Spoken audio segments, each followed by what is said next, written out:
San Francisco have won 10 straight, 7 with Mr. Irrelevant, rookie QB, Brock Purdy. And like you were saying, the offense is, it's on a different dimension since the addition of Christian McCaffrey at the trade deadline. They're probably the strongest team in the NFL, I think, and they're probably one of the best to watch as well. Why on earth Brandon Staley played the starters in a meaningless game against Denver? Yeah, I know. And the fact they lost that game as well, which is hilarious. Yeah. This is either going two ways. It's either the Vikings are going to put up a ton of points, Jefferson's get 150 yards, 2 TDs, Cousins has a great game, or he has a sort of Ryan Tannehill-esque game in the playoffs last year against the Bengals, absolutely shits the bed. And it's one of the two. And for that, I am thinking that Minnesota do win this game, but I do have the back in my mind that it is Cousins. Pressure on him. National audience Sunday is, I do have my reservations. So hello and welcome back to the SJMoores Podcast. We are going to be talking about today the wildcard round of the NFL playoffs, the Super Wildcard weekend, as people call it now, because there's obviously the massive Monday Night Football game at the end, which for the playoffs seems so weird. But anyway, forget that. I'm here today with Charlie Grace. How are you doing today, mate? Yeah, I'm good, thank you. Yeah, you? Yeah, I'm good. Charlie is another sports journalist at the University of Gloucestershire, and he's a massive NFL fan. He's a big Denver Broncos fan. We'll be talking about them in a minute, talking about the head coach search. But basically today, all we're going to be talking about, we're going to do a short recap in Week 18, just going through some of the storylines that got us to where we are today with the wildcard round, going through some of the firings on Monday from the head coaches and some of the coaches that will be interviewing for jobs in the next week or so, then previewing the playoff games and making our playoff picks, picking a playoff bracket like every guest will do in this podcast for leading up to the Super Bowl, basically. Okay, so without further ado, Charlie, let's get into Week 18. And, I think there's no better place to start with than the Buffalo Bills after everything with Damar Hamlin. First play kickoff return, a special play by Naheem Hines after the Damar Hamlin situation the previous Monday. Yeah, I think I saw a thing. It was 3 years, 3 months. Yeah, it's nuts. To like the day since their last kickoff return. I think their first opening kickoff return since 2004. Something like that. Yeah. So and apparently there's like you could see the pictures, the stadium went wild. Players on the sideline went wild, like Josh Allen, there's a clip of him and he just like hands on his head, like stunned, and it was and then the Patriots came back at, what was it, halftime, 14-all, and then I think the Bills kind of their quality showed in the second half, but it's sort of a kind of felt like it was meant to be after what happened with Damar Hamlin the week before. Oh yeah, it felt like it was like destiny. Patriots offense actually played really well, probably the best it's looked all season. Other than when they went behind for the second time after the Naheem Hines' second kickoff return touchdown. After then, Mac Jones was just forcing balls, triple coverage everywhere, and he had a really good throw in the corner of the end zone to Devontae Parker towards the end of the game. But I think the damage was already done at that point. He threw obviously the 3 interceptions, and basically capping off a really poor season for the Patriots. And it's a surprise they were even in playoff contention in the first place, to be honest with you. We'll move on to the game that if the Patriots lost and the Dolphins would make the playoffs if they were to win against the Jets. Now, obviously, they had the third string quarterback, the rookie QB out of Kansas State, Skylar Thompson, 7th round pick, like Brock Purdy this year in the draft. And what a quality football game that was. 11-6, decided by a Jason Sanders field goal and then a safety right at the end. And this Dolphins team, especially if Tua not playing, which we'll get into later, I don't think it's going to go very far in the playoffs, but it's good to have them at least in there, bearing on how good they were at the start of the season. Yeah, I was watching it on Red Zone, and it was like, they flipped between the Bills game, there's bits of Bengals Ravens in there, then the game that they just didn't go to at all, besides I think Carolina Saints, something like that, was the Jets Dolphins game, and it was tied at 6-6 for ages. felt like an eternity, and it's just like you just looked at it and it was like both these teams are like on the outside looking in, and it's almost like they just ran out of steam at the end. Just one of them struggling across the line, and yeah, I mean we'll talk about playoffs later, but I think even with Teddy Bridgewater, it just doesn't look like the same Dolphins team that you'd have with two out there. Yeah, I couldn't agree more. And then the final sort of big talking point in Week 18 was the Houston Indianapolis game. I mean, obviously, Houston going for two to win the game to knock themselves off the number one overall pick. Yeah, and give the Chicago Bears the number one overall pick. I mean, personally, I think Lovie Smith knew he was off. I think before the game he knew he was fired, because if he knew he was going to be there next season, then there's no way you do that, because someone could easily trade out to Chicago and get the better quarterback, a number one overall. I think and also, to be fair, Lovie Smith as well, it's not hard to beat a guy with zero NFL coaching experience on Saturday. It's not hard to do that either. We've seen that. Obviously, Josh McDaniels couldn't do that, which is a different story in itself. But yeah, if both teams remained where they are, like Houston and Chicago before, they would have selected the same players. That's the problem. It's just Chicago now, they already have a quarterback in Justin Fields. They're going to try and flog this number one overall pick because, well, they've got their quarterback. They can really build a roster now with some picks. Yeah, I mean, I was watching that. That was probably the game I got most animated about at the end. When same. I mean, what Davis Mills threw essentially a Hail Mary into the end zone, and then when it was outside, they're going for two. It's like, and yeah, because they had the meeting before the game, didn't they? Well, Lovie Smith had a meeting before the game, and it kind of, I'm guessing it was along the lines of, we'll give you this game because there's no point firing you before it. But because I mean, what they fired him on Sunday, about 6 hours after. Yeah, didn't even wait till Monday like game, most coaches. So he's definitely gone beforehand, and I think that was just his kind of send off of. He wasn't given anything to work with, let's be honest, and he was. So why would he give anything back? Kind of thing to the Texans, and yeah, it creates all kinds of draft stories and drama that give us something to talk about after Super Bowl, I suppose. But yeah, I mean, I love it anyway. I love when a team goes for two at the end of the game anyway, just because it'll be way more entertaining, and obviously it's like a risk reward thing. Yeah, exactly. Yeah. So then, and then obviously, as a massive FU to the Texans from Lovie Smith anyway, I love it. It was a great storyline over the weekend, and it sort of distracted me from the tension of that Dolphins game as well. As a Dolphins fan, it sort of calmed me down a little bit. Okay, and then moving on to Monday or on Sunday night. So Lovie Smith and Cliff Kingsbury, the Cardinals coach, were fired, adding to the list that already included Nathaniel Hackett, Matt Rule, and Frank Reich. And the Cardinals and Titans are also looking for a new GM. Titans a new OC as well, and the Browns a new defensive coordinator, which I think a lot of people think is going to be Brian Flores by the just general consensus right now.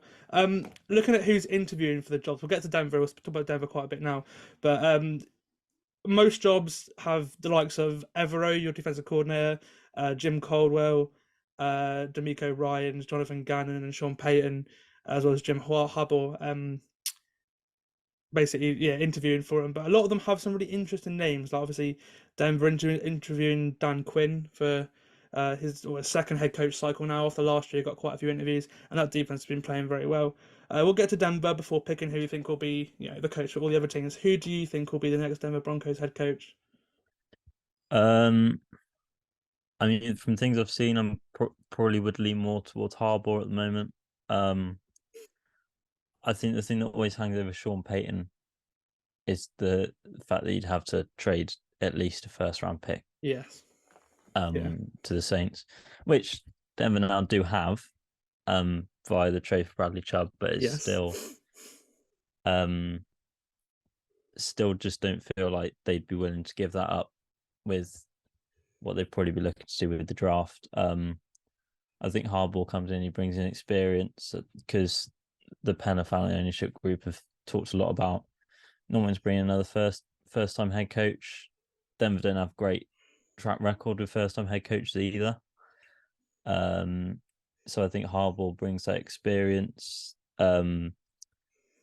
He's a guy that has a proven kind of way of winning games. He's experienced it in the NFL. He's gone away for a bit to college, done well in Michigan, and now can come back and have a second shot with Russell Wilson, who shown glimpses last couple of weeks that he's still got it.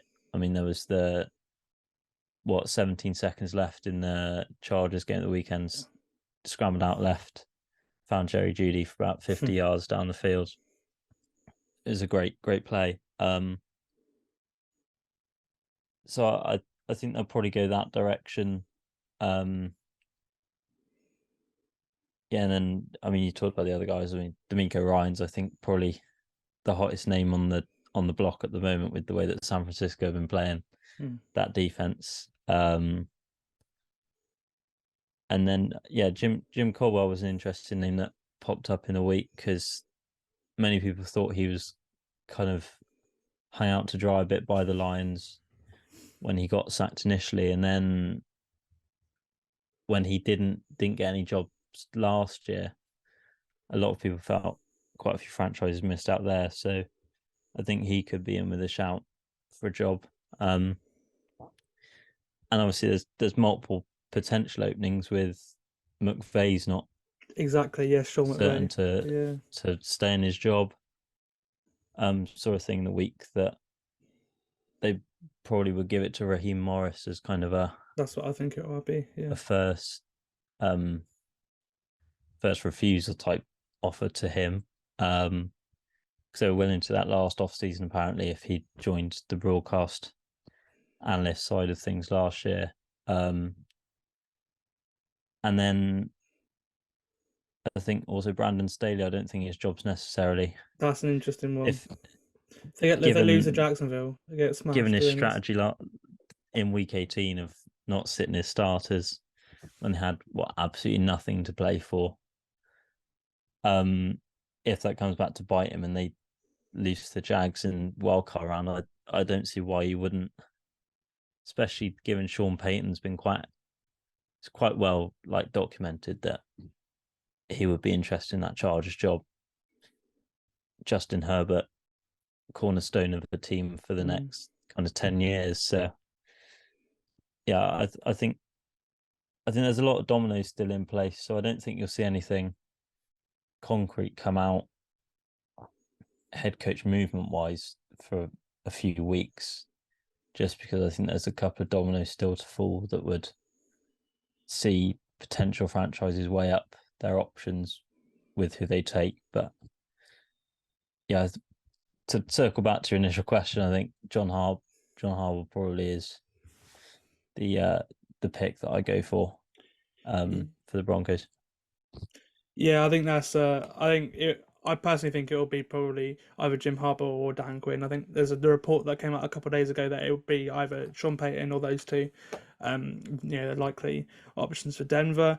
As for Sean Payton, obviously, if Brandon Staley doesn't go in LA, the only job I could see that could be appealing to him, obviously needing a quarterback, would probably be Arizona. Now, I saw this morning that he's got an interview with Arizona. The only two people they've been confirmed to interview so far are their current defensive coordinator, Vance Joseph, and also Sean Payton as well. So it'd be interesting to see if Vance Joseph does get another job, obviously, being in Denver before. That was interesting to see that. Again, his defense hasn't even played very well this year either, so I don't understand why he's really in consideration. I think it's more like a Steve Wilkes Carolina thing, and I mean ultimately I think he probably will get the job in Carolina as well, Steve Wilkes. Houston, again, that's a difficult one. I think that's the kind of one that the Everos, the Ben Johnsons of the Lions, the Jonathan Gannon of the Eagles, and obviously D'Amico Ryans as well. I think that's the sort of job that someone like that will take. And then in Indianapolis, I don't know. With Jim Irsay, I really don't know. It could actually be Jeff Saturday for all you know. Like genuinely, I don't. Well, I saw a report. Aaron Glenn of the Lions defensive coordinator interviewed him as well. I heard someone say that there's possibly I'll try and find it quickly now, that they might be giving Jeff Saturday a run at the job. I don't know how legit it was, but Yeah, I Tom won't be surprised. Tom I really won't be Pelissero apparently surprised. said he's a serious candidate for Mm. him. Yeah, I struggle to see what direction the Colts are going in, to be honest. So I think if the Bears do trade back, which I assume they will try to do, I think the Colts have got to be one of the teams that That's who are I'd in pick. contention to trade up for Bryce Young, surely. I mean, assuming that they rank Bryce Young as consensus first overall pick, which most people do. I think, Las Vegas might be in there. The Raiders at 6, possibly the Panthers. But yeah, I think the Colts probably would be in prime position to move up to that spot and hopefully find their cornerstone guy to fill the void of Andrew Luck. Yeah, That very very I mean, they difficult. haven't filled since he left. No, exactly. Okay, so that pretty much sums up the head coach talk. Now, I'll keep you posted throughout the rest of the playoff season as to who's got what job, and really, nothing is in concrete until after the Super Bowl. Really, we saw that with Josh McDaniels pulling out of Indianapolis a couple of years ago, right at the last minute, deciding to stay in New England for another year. So nothing's really set in stone until then, but we'll keep you updated with the latest news on that. Anyway, so let's get into the main attraction of this podcast, previewing all 6 wildcard games. We're going to go in order, so we'll start with Seattle at San Francisco. It's a 7 seed in the NFC against a 2 seed in the NFC. It's on Fox. It's at 4:25 Eastern or 9 p.m. 25 Eastern, 9 GMT in the UK on Saturday night. And 2 division rivals meet, and they've had some great meetings over the years. Sorry. To be fair, the second one this year was a pretty good game as well. But San Francisco, as you'd expect, are the heavy favourites, and they swept Seattle in the regular season, and they're favoured by 9.5, as you'd expect. Yeah, it just feels like one step too far for Seattle. Just like, I mean, no one expected them to get this far anyway, did they? Like, no one expected Geno Smith to show this level of play. Kenneth Walker was absolute stud out of Michigan State. Their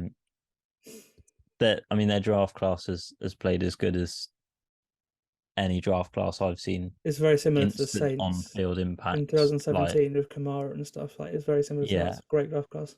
But I mean, San Francisco just too good. I mean, the way Kyle Shanahan has formulated the offense to enable Brock Purdy to look like one of the best quarterbacks in the league, almost. Like, he doesn't look out of his depth at all, and that's a credit to Shanahan for what he's dialed up play wise. Christian McCaffrey was an outstanding mid-season acquisition, and we talked about it earlier, but D'Amico Ryans and that defense is stellar. And I just feel like it's a step too far for Seattle, and I think San Francisco are the stronger team and will show that.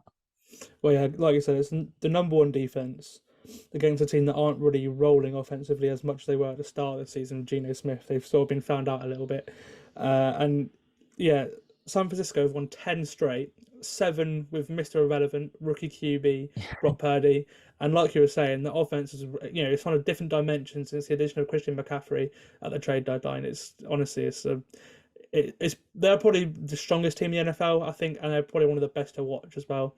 I could sit and watch a Niners game for so long, and I think a lot of credit has to go to Kyle Shanahan actually, because other than his first couple of years in San Francisco, obviously where they had the early picks quite regularly, getting the likes of Bosa and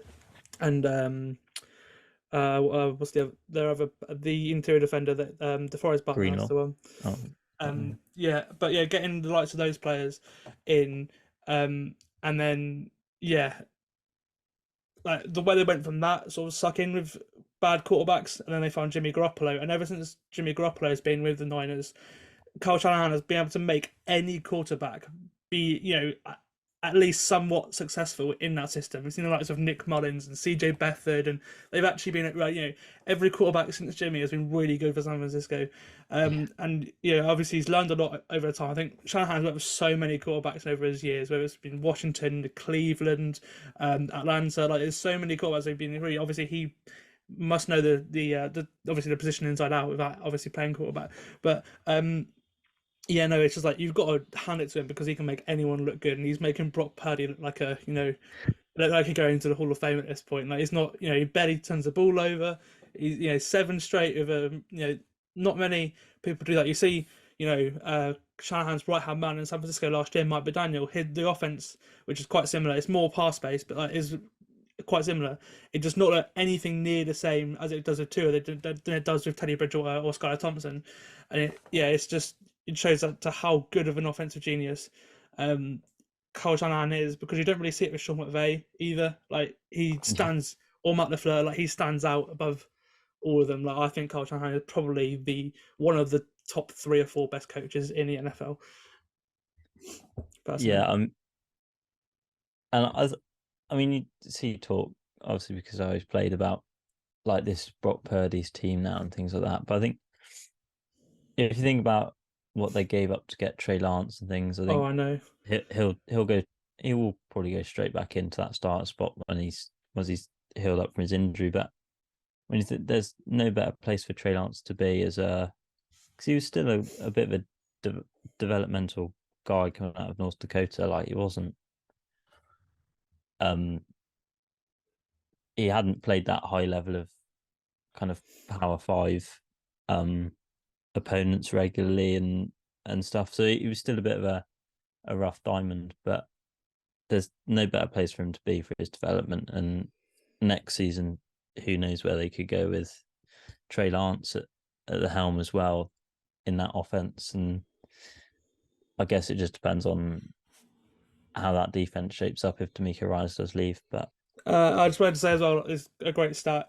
The only team to score 20 plus points on San Francisco in the 10-game win streak was the Raiders. So there's 9 games they've had the defenses hold at less than 20 points.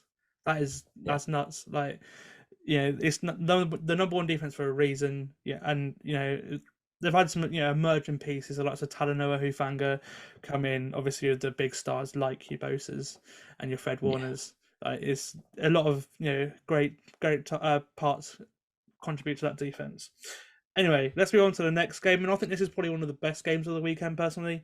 It's the Chargers at the Jags, the 5 seed in the AFC against the 4 seed on NBC on Saturday Night Football. And you've got 2 of the top young quarterbacks playing in the postseason for the first time. Obviously, both Herbert and Lawrence's first playoff game. I say the Chargers are the better team, but the Jags are better coached. I don't trust Brandon Staley whatsoever, and what Doug Peterson has done down the stretch. Obviously, we've seen the growth of Trevor Lawrence. This game looks really tasty now, doesn't it? Yeah, it's probably the hardest one for me to pick. I'd say just because the Jags, I think, what are they, 7 straight? I think it is coming into this wins. They won 5 straight, and they won a couple games before that as well. Yeah. So, and Trevor Lawrence has looked incredible in that stretch. And yeah, I think most of the credit has to go to Doug Peterson for that.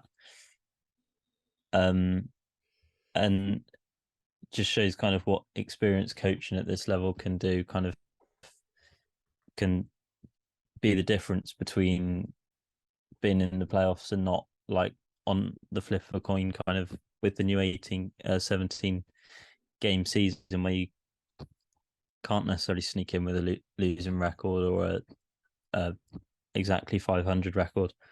And at the end of the day, I think ultimately that could be what it comes down to between Peterson and Staley in the big moment. Who's the better coach? And I think 10 times out of 10, you have to give it to Doug Peterson for that. I guess we'll see if Justin Herbert can put this team on his back and if they can put him in a good spot to win this game. I think Herbert still edges it for me as who the better quarterback is in this matchup. I think he also probably has the better weapons. But like you said, I think Trevor Lawrence has the better coach, and that could be what it comes down to. Yeah, it's an interesting one with Justin Herbert because he puts up like absolutely amazing numbers sometimes. You see like 25 or 30 for 400 yards and 3 TDs, but a lot of the time his team still end up losing the game. So it's like you said, it's like the way he's coached, and obviously, some people believe he's not clutch enough to get that across the line like a Joe Burrow is, for example, where he is one of the best in the league at it, and you can see why the Bengals went to the Super Bowl last year. It's because Joe Burrow put the team on his shoulders, taking all the hits possible, and eventually lost to the Rams.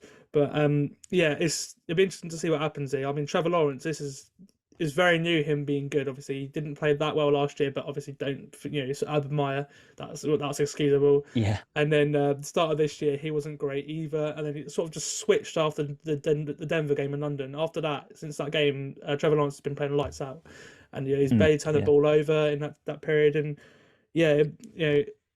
again, this offense has just found something new. They've been running the ball well. They've got some decent weapons like Jamal Agnew that just go quite under the radar. On top of the likes of ETN and Marvin Jones and Christian Kirk, it's quite a low-key good offense, but one thing that does worry me about this game is their offensive line, because going up against that Chargers defensive line with the likes of Joey Bosa, Khalil Mack, Joseph Day, Carl Van Noy plays inside sometimes at defensive tackle, which is really weird, but it'd be fair play. Like, you got to put players on there, you may as well see what you can get out of it. And that defensive line against the Jags offensive line, which is not good, I think may, other than the coaching, be another factor as to what determines this game, because Trevor Lawrence is probably going to be under a lot of pressure, I expect. Yeah.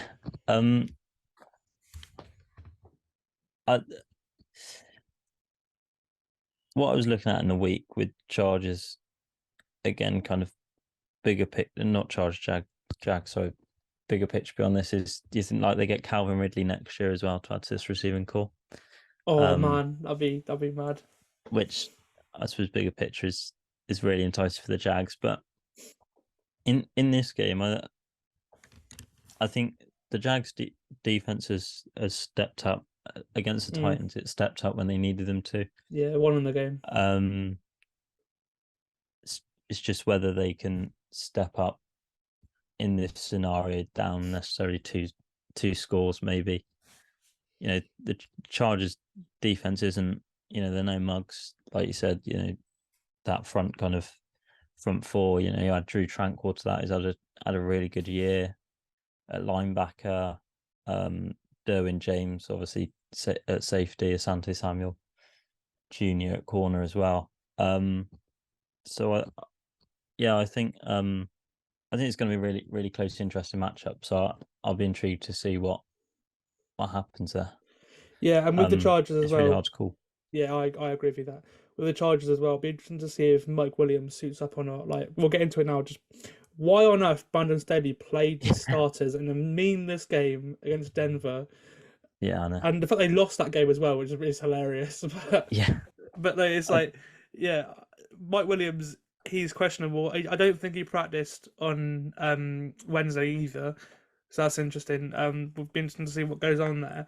But luckily Joey Bosa, who got banged up in the game as well, is okay. He was in practice this week, but Mike Williams is a big concern, because without him, again, that's one of Justin Herbert's big weapons gone, and that may be again what swings this game just over to the Jags side.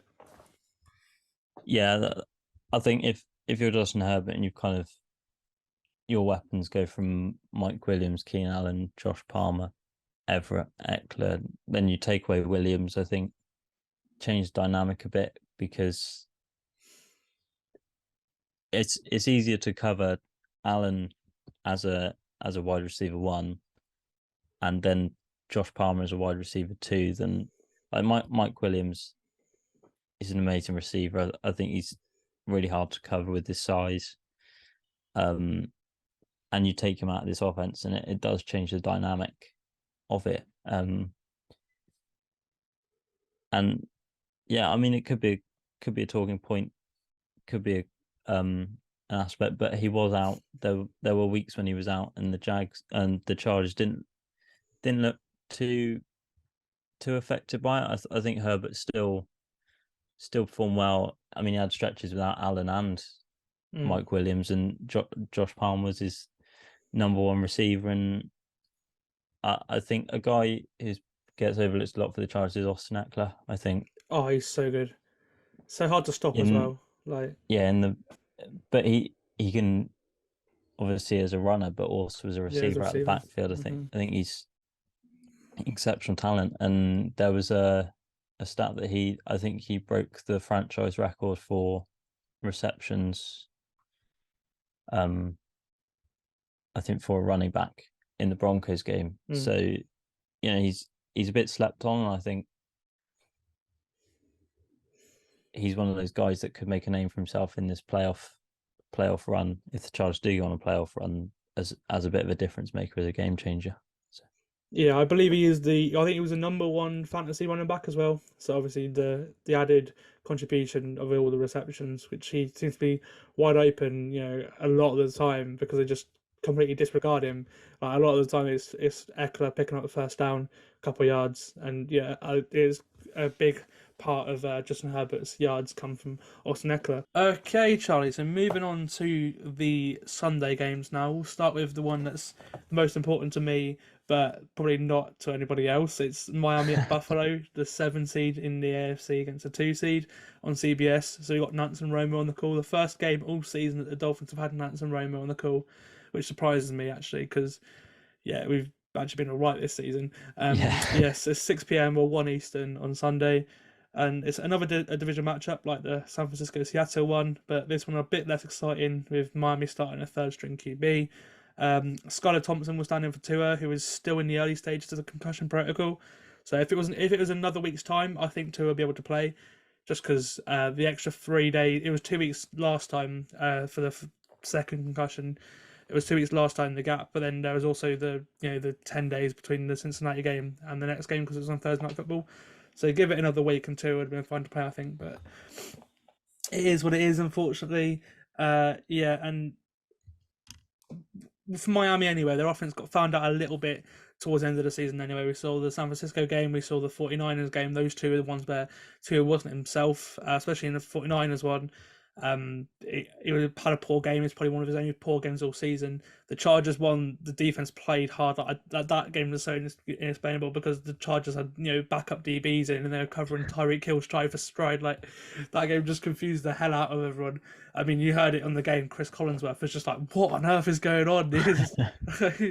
But those two games, it was kind of corrected again for the Buffalo game. They played toe-to-toe with Buffalo, being unfortunately let down by the snow right at the end of the game. Josh Allen coming into his element, but that game was a 3-point game. And then the Packers game, fine before Tua sustained the concussion, and then the 3 interceptions on consecutive drives, which obviously now was explainable. But yeah, the offense started getting back up there, and then now, unfortunately for Miami, with their third string quarterback after Teddy Bridgewater dislocated his pinky finger, and it doesn't look like he's going to play either. So Skylar Thompson will get the start against Buffalo, the probably second or third best team in the NFL. I think this is going to be a pretty big point spread. I don't know about you. Yeah, as a Dolphins fan, I probably send my condolences. I think it's going to be rough to watch. Bills in the week that they've opened up Mike Hyde's 21-day window to designate him off injury reserve. Whether he'll be ready in time for this game is yet to be seen, but I think he would improve their secondary, which is a bit banged up. Even before Damar Hamlin's injury, it was injury, unfortunate situation. So I just think everything is pointing towards Buffalo winning this game. I think a lot of people before the year kind of felt it's Buffalo's year.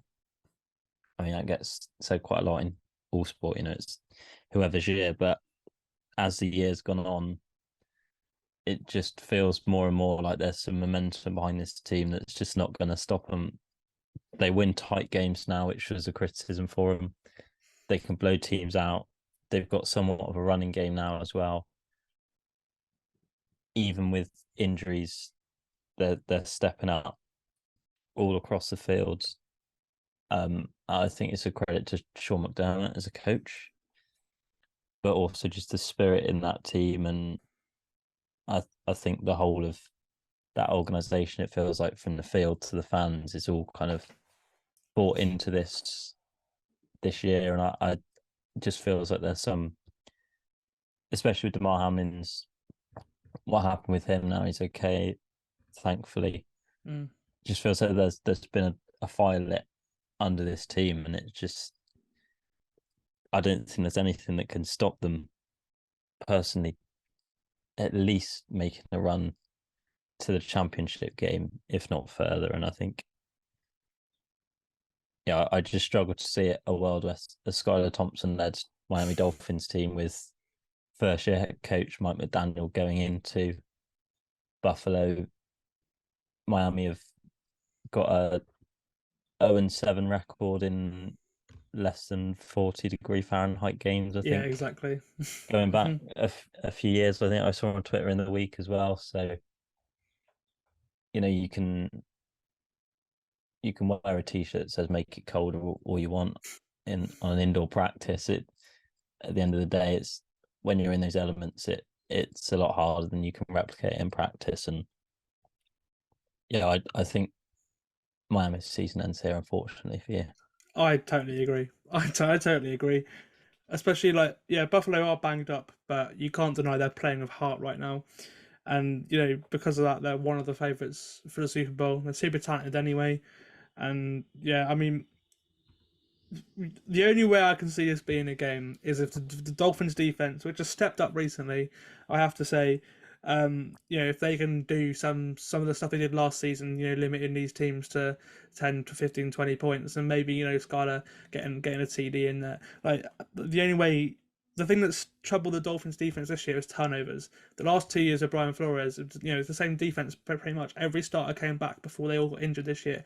But the last couple of years, they relied on turnovers. The amount of turnovers these Dolphins, they had like 20 or so a couple of years. A couple of years ago. Last year was a bit more. This year, I think they've had about 6 or 7 turnovers, a couple of picks. Like, it's not, Xavier Howard's been banged up, and he's not a Byron Jones next to him. So yeah, he's still playing like I wouldn't say he's a Pro Bowl corner, but he got the Pro Bowl nomination this year. He's still played at an okay level.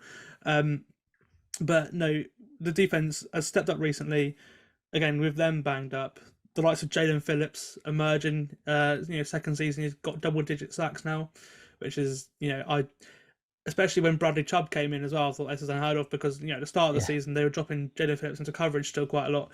And now the last couple of weeks, he's emerged himself as a premium pass rusher in this league. I think his quickness off the edge is incredible. And Christian Wilkins as well, he was on the Pro Bowl alternate list for DTs. And he's had a great season as well. The Chargers game, he had like a couple sacks, a couple tackles for losses. He had an awesome game in that one. Like, the defense has stepped up recently when the offense has not been flowing. But I think they're gonna, if Buffalo score more than 21 points, this is a Buffalo win easily, and that's my thinking there. It's the Buffalo defense has allowed points this year. They've allowed 30 or 20. In the last couple of games, they allowed 29 to the Dolphins with 2 a couple of weeks ago. But I don't think it's going to be enough, so I'd pick Buffalo on that one, which we'll get into later. Okay, so the next one, this one again, I think is one of the hardest to pick. The Giants at the Vikings, the 6th seed versus the 3 seed in the NFC on Fox, 4:25 Eastern or 9:25 in the UK on Sunday. And 2 of the 3 London game winners meet for the second time this season. I've had to get that one in there as the Giants and the Vikings meet. They played each other in week 16 as well, just a couple of weeks ago. Minnesota won 27-24, thanks to a last-second Greg Joseph field goal. And the thing that worries me most about this game is Kirk Cousins outside of the 1 p.m. window. I've got a 6 p.m. window. I've got a great stat here, right? So in the 6 games that they had outside of the 6 p.m. window this year, or the 1 p.m. window in the US, the Vikings went 3-3, and Kirk Cousins threw 8 TDs, 8 picks. In the 11 games that they were in the 6 p.m. window, he threw 21 TDs and 6 picks. Yeah, it's unbelievable. And the Vikings went 10-1 as well in that period. Yeah, and I mean it's difficult to explain whether there's a travel element to it. It's a real thing, though, isn't it? Like, I don't know why, but it really is. I mean, statistically backed it up as well. It's it's just a really strange kind of phenomenon kind of thing almost. But a lot of those 10-1s, that 10-1 stretch was one score games, wasn't it? Yeah, they've won 10 games, one score. And NFL records, Mm-hmm. yeah, 10 years, one score wins. And there gets a point where it just becomes unsustainable. Their defense managed to be historically bad, and they've got the 3 seed, but feels like the last few weeks they've been regressing. Whether that's just because once they clinched their the NFC North title, they took their foot off the gas a little bit. I don't know, but it just feels like their defense can't hold up for much longer without getting properly blown out. I mean, they've been all but blown out. I think they were last in yards per game given up in the league. Don't know if they still are, but they were for a good chunk of this season. And the Giants are also almost one score game specialists, I suppose. Mm-hmm. Early on in the season, particularly when they were on that 7-1 stretch, and I feel like they've just come into this one with more momentum than the Vikings. And I mean, I will get to it a bit later, but I picked the Giants for this one, and I think if it's a game that will come down to a 4-minute drill or something at the end of the game, I suppose I just trust the Giants on either side of the ball to make a play more than I do the Vikings at this stage of the season, given the momentum and the trajectory that both teams been on last few weeks, really. Yeah, I see. I think a lot of people are going to change their opinion on Daniel Jones when you watch this game because he's had a really good year. Yeah, I can't deny the fact he's had a really good year. Like he has earned, another year in New York. I think Brian Dable's done a great job with him on the offensive side of the ball. You're seeing that with Shane Steichen, their offensive coordinator, getting head coaching interviews this year. You're seeing that, and I think people are really good because a lot of people don't watch, the average Giants game, so especially when they're limited to watching their team or the team in their area, like when this is one of their first games, for a national audience, and people are going to see Daniel Jones is actually pretty good, and and especially with the receiving core he has as well, give him a receiver and it's a completely different story, I think, right now, because when you're Kenny Golladay, by the way, that came out of nowhere on Sunday, getting that TD, wide open in the end zone. That came out of nowhere. Didn't really know what happened, but incredible. Oh man, yeah, and but the thing that swings Minnesota for me in this game is there's no elite corner to cover Justin Jefferson. Like we saw in the Packers game, for example, you had Jarrett Alexander, going step for step with him the whole game. Yeah.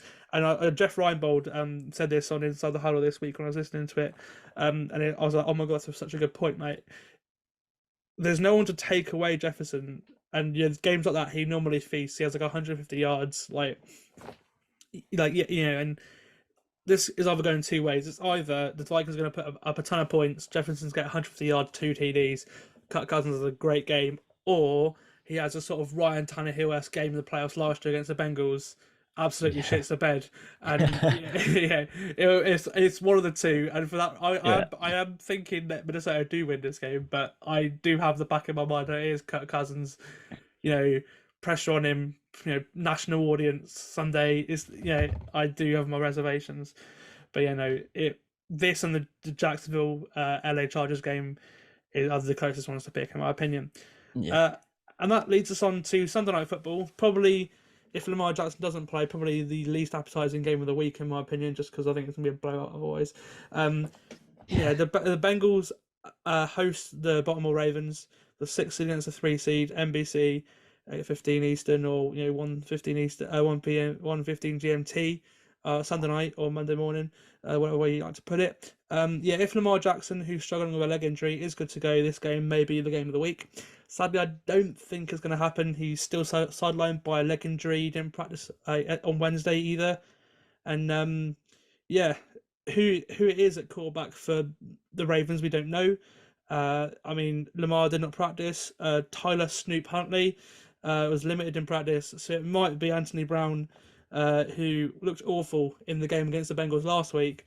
He threw 2 picks, and if that's the case, I think the Bengals will run away with it. But hopefully, Lamar or Tyler Huntley play, make it a little bit of a game. Yeah, I think no Lamar, no party for the Yeah. Ravens. I think could be looking at almost kind of a shutout level performance. I think Bengals side if Lamar doesn't play, and I think we've seen even with Tyler Huntley, the Ravens are just a bad offense without Lamar Jackson.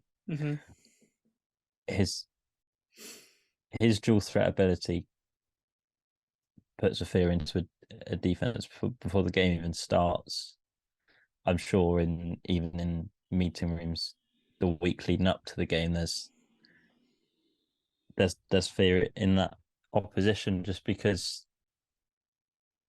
you talk about quarterbacks that extend plays, and then you have Lamar Jackson, who, I mean, he can extend the play, he can roll out of the pocket and use his legs or his arm to equal effect. And I just think the drop off in that production, then down to Huntley, and then further down to Brown that we saw against the Bengals, it's just a polar opposite team. And the way the Ravens played since Lamar's injuries, they've barely been they're probably kind of top 10 draft pick performance, like, Yeah, they've level-wise. scraped three or 4 wins madly in that time as well. But that one against you, the 10-9, that's a rough game. That was a Tyler Huntley had a pretty decent kind of game-winning drive at the end of the game, but it's nothing that you'd write home about, and you wouldn't trust him to emulate it again, especially not in a Sunday night game in the playoffs against the Bengals in Cincinnati. It just doesn't feel like it's going to happen. Yeah, and I mean, it's not going to be easy for the Bengals because the Ravens' defense is pretty good. Like, they allowed 27 in the game last week, but before that, the last couple of points allowed 16-9, 13, 14-9 before the Jags game where they lost 28-27. But the defense has been holding offenses to limited points. I mean, in that time they have played the Broncos, Steelers, Browns, Falcons, Steelers again. But not the best offenses to write home about. But especially the Browns and the Broncos, like Deshaun Watson's been in the Browns, that offense has been dysfunctional. So it's like they're not played the greatest of offenses, but the defense has limited players to teams to points. And you got your weapons, you like some Marcus Williams on there, just the game changing players, Chuck Clark, Patrick Quinn, and Roquan Smith, the great linebacker duo. Like, the defense will give them problems, but I think the Bengals, especially if T Higgins is good to go, he did take a hip shot on the weekend, and he is questionable at the moment. But if T Higgins plays, especially, I think the Bengals are too good for the Ravens. Yeah, I mean, Roquan Smith, I mean, you can $100 million contract now about his big contract, but he's elevated the defense since he came in. Yeah, they've definitely been playing up a level. With Patrick Queen in that kind of inside linebacker spot, it's a great duo. And then you got, I mean, Kyle Hamilton, the 14th overall pick, safety. And then, like you said, Marcus Williams as well in that secondary. And I think they have the personnel to play. And early on in the season, they weren't playing up to their ability. They got beat in the Miami game where they what their 3 CDs at that. The personalities on that defense should have been playing kind of top 10 in the league level. And once they acquired Roquan Smith, I think they found their groove and they started playing at that level. And I think if Lamar was in this game, I think I probably would favour the Ravens because the level their defense is playing at, and then you have the dynamism on offense. But however lights out that defense plays, I just don't see where the production's coming from on the offensive side of the ball. Because the Bengals are no mugs defensively either, you know. They've got some good pieces on the defense side of the ball. So it's like I said, it's not going to be easy for the Bengals, but I just don't see any way the Ravens win this game without Lamar Jackson. Yeah, exactly. I do agree there. Okay, so the last one, Monday Night Football, Dallas at Tampa Bay, and I think this may be the game of the week, just because it's Buck and Aikman, and it's Brady, it's the Cowboys. This will be the most reviewed game without a doubt. It's just yeah. I'm concerned about Dallas. Like, they've not looked good at all down the stretch. And that game in Washington last week, oh my god, like it just tops it off. Do you know Dak Prescott has thrown the most interceptions in the league this season, 15. Missed 6 games as Yeah, well. he missed. Yeah, he played 5 less games than Kirk Cousins and 3 less than Davis Mills, who are the next two. So yeah, he's not had a great year at all. And I mean, the defense I don't worry about because it's one of the best in the league, and Dan Quinn's getting interviews as a head coach for a reason. But yeah, it's the Dallas offense is just not going. And there's a big thing at the moment about they don't play well on grass, and they're playing on grass in Tampa, and in humid, conditions. Like it's not like playing in a dome in Jerry World. Yeah, and that does worry me a little bit. What are you thinking? I mean, I found this quite a hard game to pick because Dak's turnovers concern me for Dallas. I think if I put a tweet out, I said if he protects the ball, if he can keep protection of the ball, I think they win the game. Because I just don't.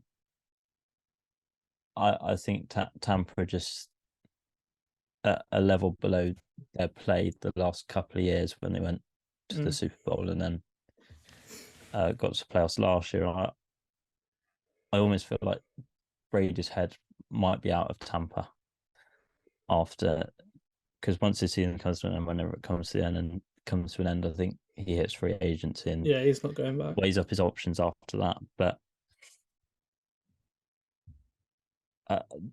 the defense has improved last few weeks down the stretch for Tampa, and I think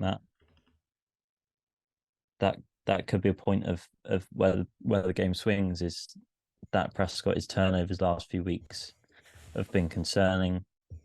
Tampa's play on defense is on an upward trajectory, so those you weigh those things together, and that's almost a recipe for disaster for Dallas. But I just feel like Dallas are the stronger team personnel wise, the better team. And I feel like the game does hinge on whether Dak Prescott can protect the ball or not. And I mean, it's a massive if, because we've seen in the last few weeks that there's no certainties about it. And yeah, I don't really have much more to add than that. Just he's got to protect the ball, and I think he's trying to do too much almost and force the ball into tight areas and makes the wrong read, maybe forces the ball downfield too much. They could easily be a 4-down team in most areas with Pollard, Elliott in the backfield. Dalton Schultz is a great tight end. It's not like he's got a shortage of receivers. I mean, CeeDee Lamb is as good a wide receiver one in the league as you'll get, probably. And he's trying to do too much when he doesn't need to put it all on his shoulders. He doesn't need to carry this team all the way. And I think he could alleviate the pressure off himself by himself. It's not like he's been put in a bad spot by the play calling or anything. He's putting himself in a bad spot, and I think he's got to just reset go back to what he was doing earlier on in the season, and not necessarily play more conservative, because you don't want to take the sting out of your offense, but play in a more calculated manner, I guess, probably the way to say it.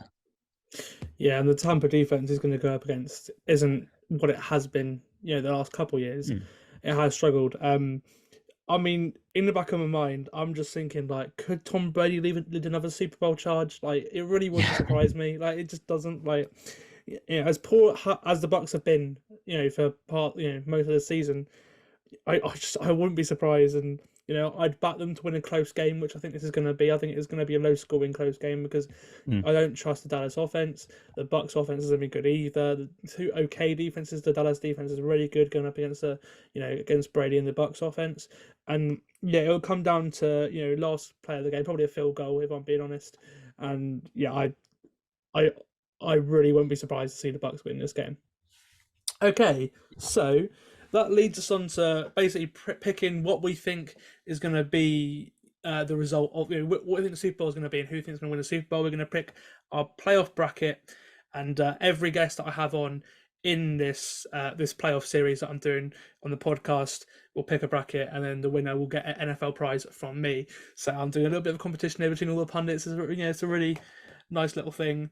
Okay, so Charlie, first off, we'll start with the Niners Seahawks game. Who do you think comes out on top on Saturday night? Yeah, I've got Niners. Got Niners. I also have gone for the Niners too. They're just a better team on both sides of the ball. They're just a better team. Yeah, it's about as much I can add to that. I couldn't agree more. And then on the late game on Saturday, Jags Chargers. Who have you gone for? I've edged Chargers. I went Jags, and I went Chargers, and I went Jags, and I went Chargers, and I just feel like if it comes down to it, I think I just trust Justin Herbert to make the play in the big moment more than I do Trevor Lawrence at this stage. Just purely because I think he's got the better weapons, the better offensive line,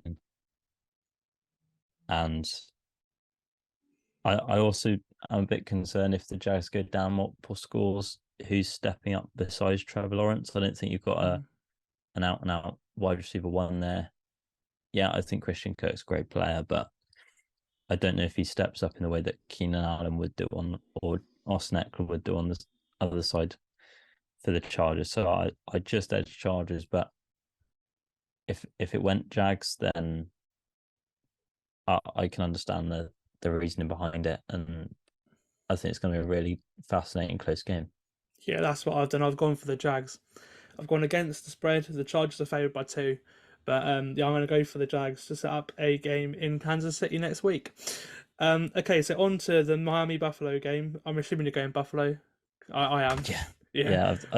That was no hesitation about it.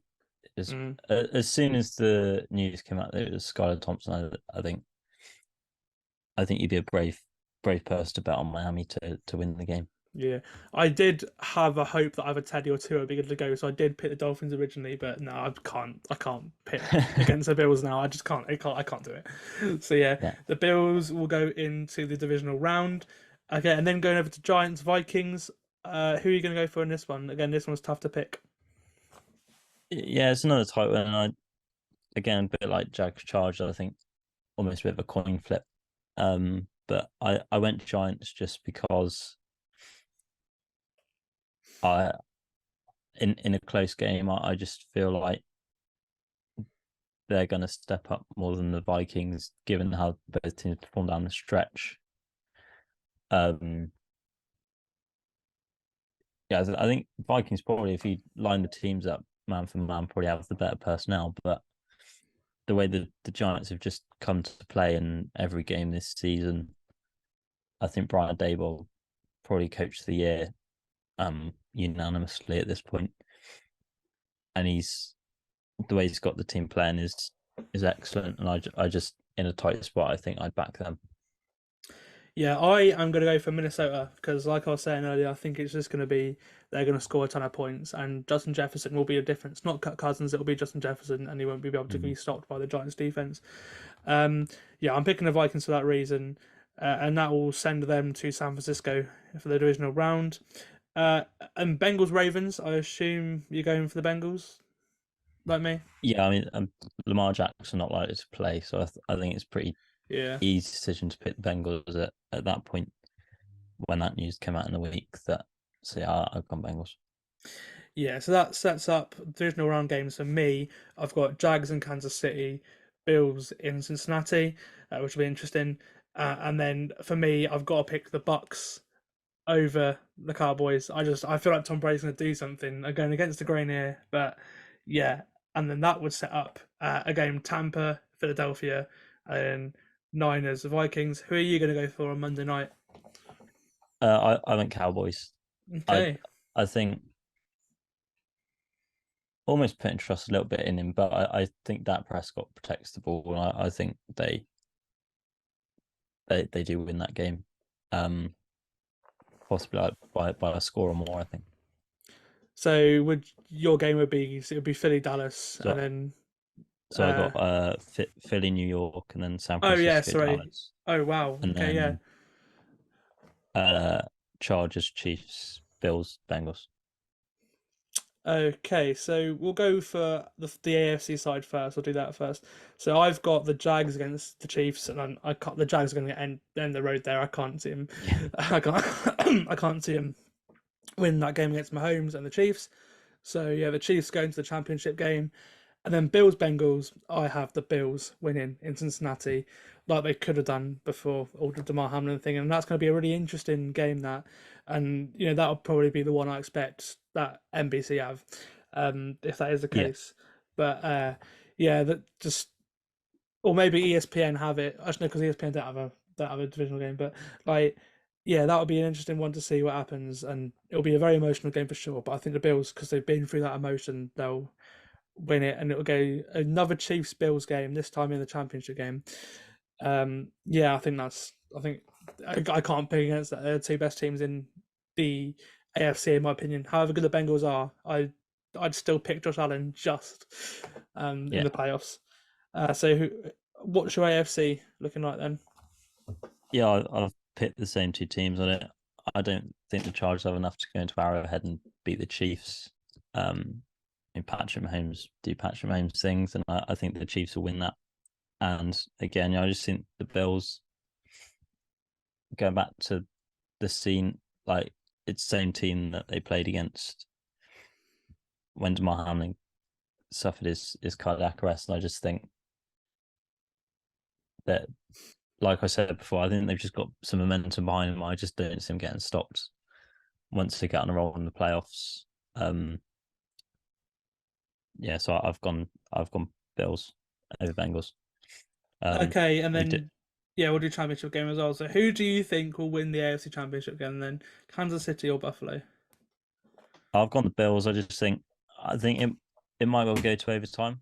I think it could be a repeat of the kind of game you saw. Hopefully not as up and down, because I don't think my heart could take that again. No.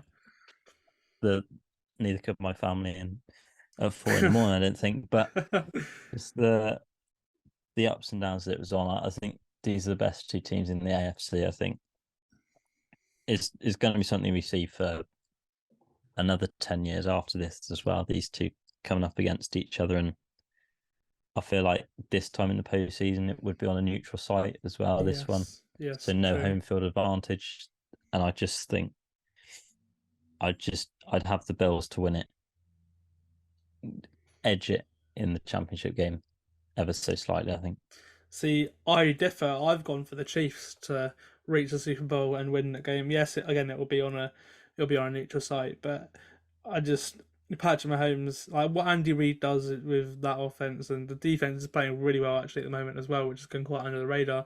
But somehow, some way, even without Tyreek Hill, the Chiefs are probably even better this year than they were last year. And yeah, I can't pick against Kansas City, I'm afraid. So they will go to the Super Bowl. And then for the NFC, your divisional games, who do you pick in those two? I went Eagles over Giants. I just think Hmm. the week off, Jalen Hurts gets an extra week.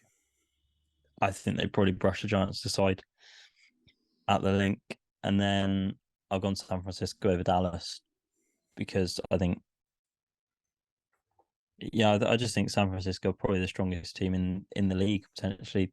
And I think that defense will come to play, and that's when Dak's turnovers become a glaring issue, I think, in that game. Yeah, fair enough.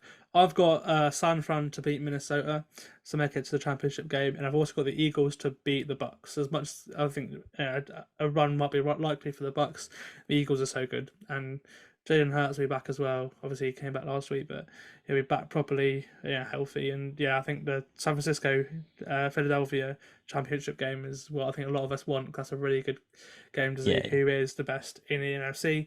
And for that one, I will pick the Niners, setting up a Chiefs-Niners Super Bowl, a repeat, as it was a couple of years ago. Yeah, I've got Niners over Eagles, so I've got Niners against the Bills in Super Bowl. Yeah, I just think you probably in those championship games have the 4 best teams in the league. Yes, and it'd be great to see them all in there. So but I think San Francisco momentum would be 12 straight by that point. And I just fancy them in that game. I think they're better on the defensive side of the ball, and I think they will do enough offensively to get them over the line. Okay, so that brings us to the big question, Charlie Grace. Who do you think will win the Super Bowl? I've gone Niners. I think they get to a point where all the emotion with Buffalo's situation can only get them so far. Mm-hmm. And in a sense, you almost burn out, emotionally, how much you've been through. You eventually got to the big game, and then because it's still a relatively inexperienced team in that stage, other than Von Miller, who's injured anyway. You haven't had anyone in that environment, and I think there might just be a level of emotional burnout at that point. And San Francisco are a really good team. I think it'd be an unbelievable story if Mr. Irrelevant ended up going on to host the Lombardi. But yeah, I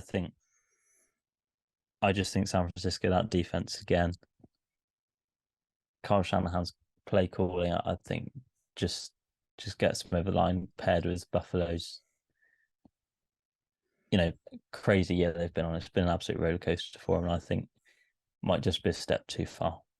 Yeah, I said to Marcus Willis the other week, I was like, okay, your story could be a film, and if Brock Purdy makes Mr. Irrelevant, to the Super Bowl, that is a film and a half. That is, just put the Hollywood contract on the table. Exactly, get it signed. Yeah, get it signed. I do not have them winning the Super Bowl though. I have a exact repeat of the Chiefs-Niners Super Bowl. The Chiefs are going to come and win again. Mahomes is going to get his second ring, and rightly deserves so as well.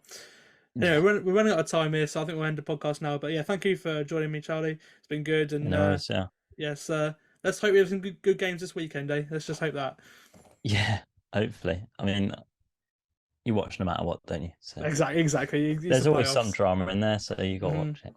Yeah, well, it's my sister's birthday on Saturday, so I'll be sort of just sneaking away trying to watch Seahawks Niners. But yeah, no, just got it on the phone underneath the table. Exactly. Well, thanks for joining me, mate, and we'll no worries. talk soon. Right, cool. Yeah, see you later.